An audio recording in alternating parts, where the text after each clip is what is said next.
Ngayong araw, matutupad ang pangarap ng 3 kong kapitbalay staff, ang makapag-aral sa kolehiyo. Si Reggie, ang aking staff na tumutulong sa kanyang mga magulang na mapapag-aral ang kanyang mga kapatid.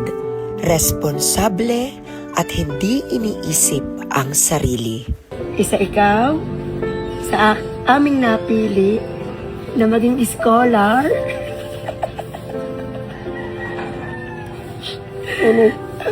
Mag-aaral ka na 4 years.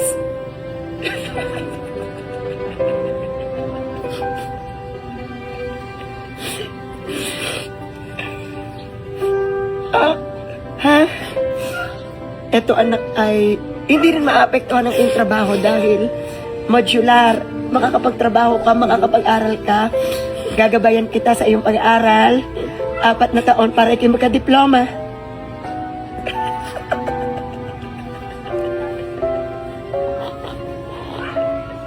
Si Jacob, isang mapagmahal na apo na dapat noon ay mag-aaral na ng kolehiyo pero mas pinili ang alagaan ng kanyang lola kesa mag-aral siya. Mag-aral ikaw?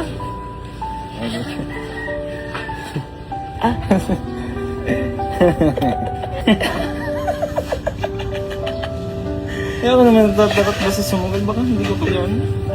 Kaya mo yan!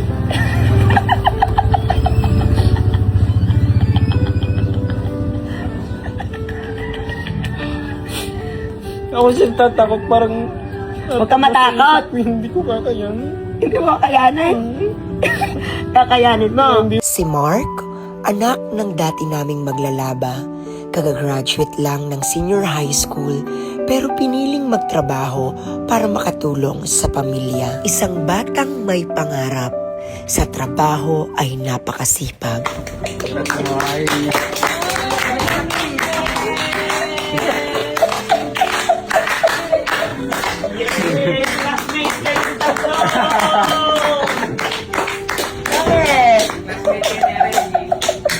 Classmate kayong tatlo. Sino yung isa? Ano? Si Jacob. Si Jacob?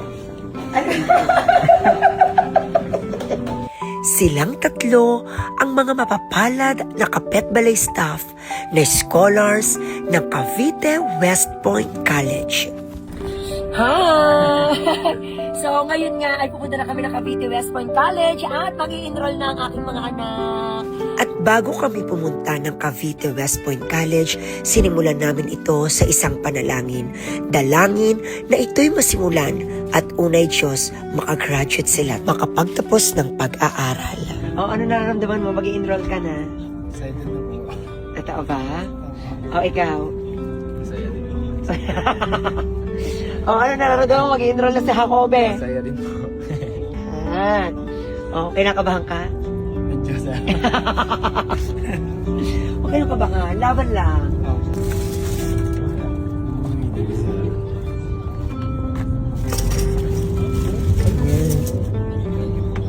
O kain na. Ano sabi mo, nakakatakot? Bakit nakakatakot? Matapon sa saksak sa...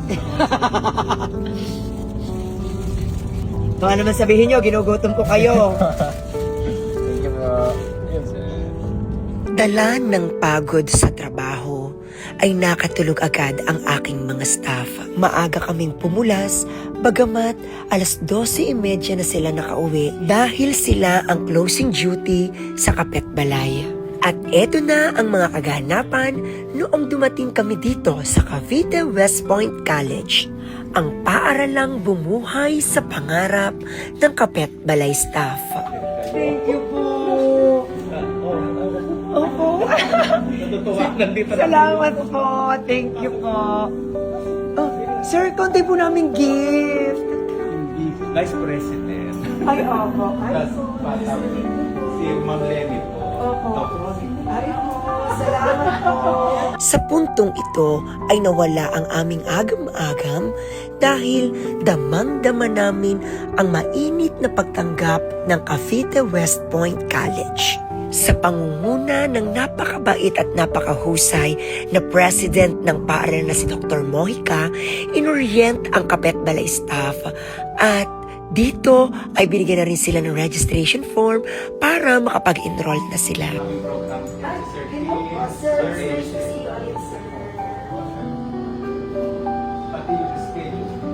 Dito nabanaag ang nagtagpong layunin ng Kapitbalay at ng Cavite West Point College ang tumupad ng pangarap.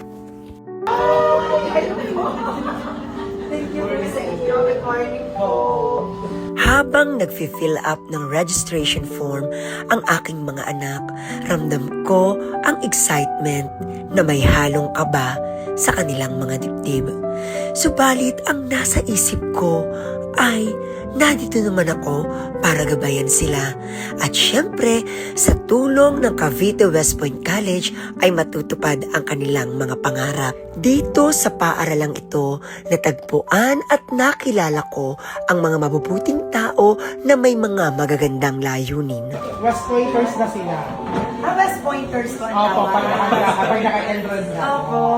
West Pointers.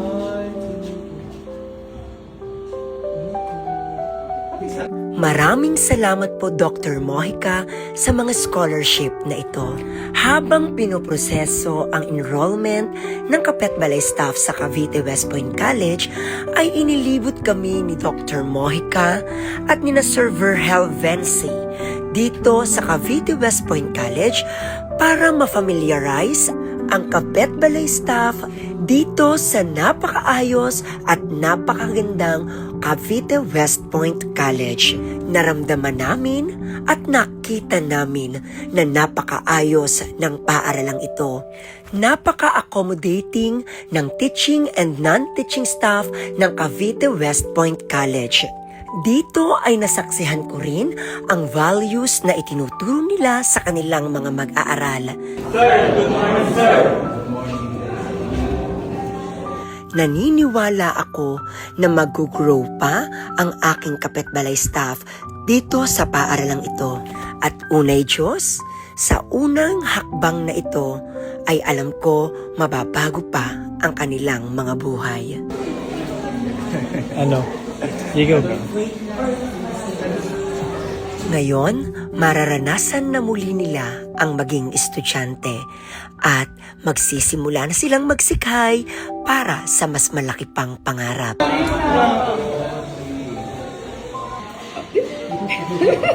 Sama kayo, sir. Ano? Masaya?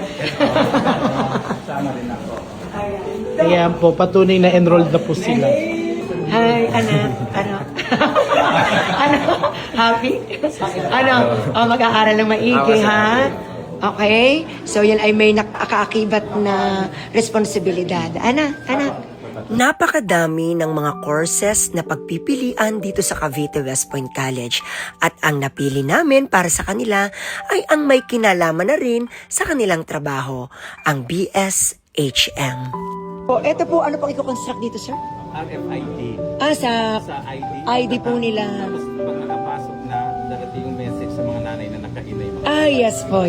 Maganda po. Maraming salamat po, Cavite West Point College. Estudyante yarn. Mga anak ko, mabilis lang ang panahon. Pagtutulong-tulungan natin itong pag-aaral ninyo. Taos puso at walang hanggang pasasalamat, Cavite West Point College. At sa huling bahagi ng paglilibot namin ay dito kami dinala sa laboratory ng Hospitality Management. Hindi namin maitago ang pananabik na makakapag-aral na muli ang aking Kapitbalay staff.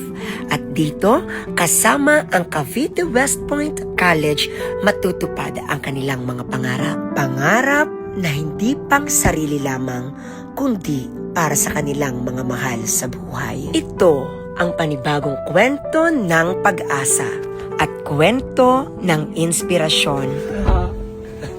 Ano nararamdaman nyo? Masaya? Estudyante na kayo? Ano? Estudyante na? Aayusin na ha. Pag may pinasagot ang modules at kapag kailangan nating pumunta sa school, so pupunta sa school. Alam na? Okay? So, habang nagtatrabaho, mag-aaral. Okay? Habang nanananghalian, napag-alamanan ko na marami palang branch ang West Point College, ang Magallanes West Point College, Naik West Point College, West Point de Cavite, at ang paaralan na papasukan ng Kapitbalay staff, ang Cavite West Point College. At makalipas ang kaunting pahinga sa sasakyan, ay eto dumating na kami sa Kapitbalay at muli ay magtatrabaho na ang Kapitbalay staff. Yes? What's the plan? Diretso duty? Thank you for watching. Please like, share, and follow.